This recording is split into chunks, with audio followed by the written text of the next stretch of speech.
Uşaqlar, bizim mövzumuz materialların xassələridir və biz təcrübə keçirdik.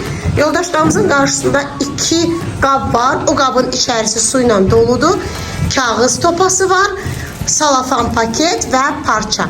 Deməli, yoldaşlarımızdan biri kağızı qoyacaq salafan paketin içərisinə, o biri dəsmala bükəcək. Buyurun.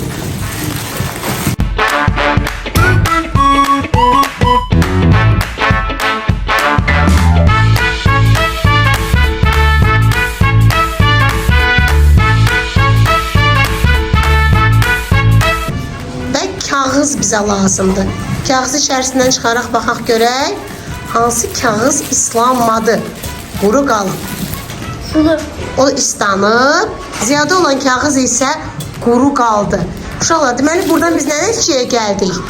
Salafan paket su keçirəndir ya yox? Su keçirən deyil. Bəs parça? Parça su keçirəndir.